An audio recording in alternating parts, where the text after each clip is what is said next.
민중화가, 탄핵 촛불화가, 성추행범 이목상의 시설물을 즉시 철거하라. 성갑질은 좌파 문화 권력의 전유물인가? 오늘 우리는 좌파 문화 권력의 실세들이 늘 입에 달고 살았던 정의와 진실이 얼마나 허구였는지 또 한번 확인하고 이를 규탄하고자 이 자리에 섰습니다.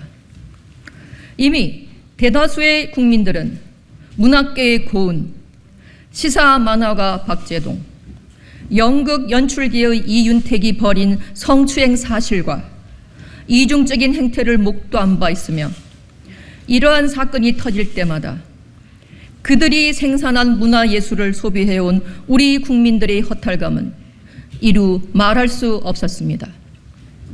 특히 직원을 강제추행한 혐의로 재판에 넘겨져 그 혐의를 시인한 임옥상은 일본군의 성착취 대상으로 꽃다운 청춘을 다 바친 위안부들의 가슴 아픈 상처를 어루만지고 아픈 역사를 잊지 않기 위해 만들어진 기억의 틀을 제작한 소위 민중예술가라 칭해지던 자였습니다.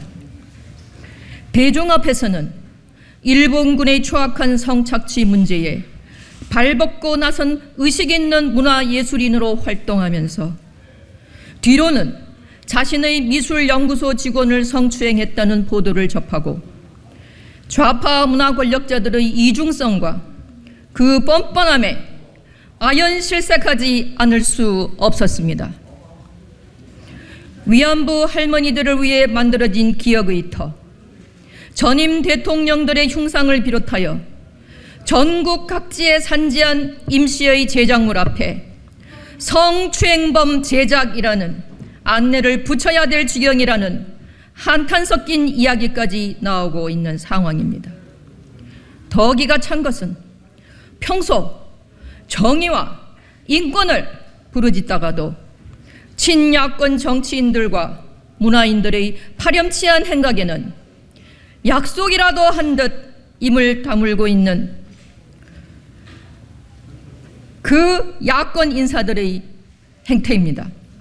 실로 내로남불이 아닐 수 없습니다. 7년 전 탄핵의 소용돌이 속에서 유독 많이 회자되었던 블랙리스트란 단어가 잊혀지지 않습니다. 정치권에서 일부 예술인들의 명단을 적어놓고 그들을 배제시켰다고 온 세상을 떠들썩하게 했던 그때가 생각납니다. 더구나 그들은 편향적인 사상을 예술에 담아 표현해내고 그들의 주장을 대중 속에 녹여온 사람들이었습니다. 그들에게 예술과 정치는 무관한 영역이 아니라 서로 영향을 주고받는 공생관계였던 것입니다. 그들의 예술은 정치적인 메시지와 가치를 전달하고 좌파 정치 집단에서는 그들이 만들어낸 예술적인 표현과 방식을 교묘히 이용해 온 것입니다. 대부분의 사람들은 정치 예술이 예술의 본질과 목적을 잃어버리고 단지 정치적 성향을 드러내는 수단이 되고 있음을 비판했습니다. 정치의 도구로 쓰인 예술이 사회적 갈등과 분열을 악화시키고 예술의 자유와 독립성을 해친다고 우려하고 있습니다. 정치 참여 예술은 예술인가? 정치 선전물인가? 이 질문에는 명확한 답이 없지만 예술은 어느 한쪽에 치우치지 않는 균형이 필요합니다. 예술은 단지 자신의 의견을 강요하거나 상대방을 공격하는 것이 아니라 사회적 문제와 가치에 대해 다양한 관점과 경험을 공유하고 대화하게 하는 수단이 되어야 합니다. 또한 예술은 자신의 메시지를 전달하는 것뿐 아니라 자신의 작품에 대해 비판적으로 생각하고 개선할 수 있는 능력도 가져야 합니다. 정치에 참여한 예술인일지라도 예술의 표현력과 독창성을 잃지 않아야 하는 것입니다. 정치 참여 예술은 예술인가? 정치 선전물인가? 이 질문보다 더 중요한 것은 정치 참여 예술이 어떻게 발전하고 변화할 것인가입니다. 이제 정치와 예술은 사회에 맞춰 새로운 형태와 방식을 찾아야만 합니다. 정치 참여 예술이 단지 현재의 상황에 반응하는 것이 아니라 올바르고 긍정적인 미래의 공정한 가능성을 제시해야 하는 것이기 때문입니다. 정치적 예술은 단지 자신의 입장을 표현하는 것이 아니라 타자의 존재를 인정하고 존중하는 것이어야 합니다. 정치에 관여한 예술은 단지 사회를 비판하는 것이 아니라 사회를 개선하고 변화시키는 것이어야 합니다.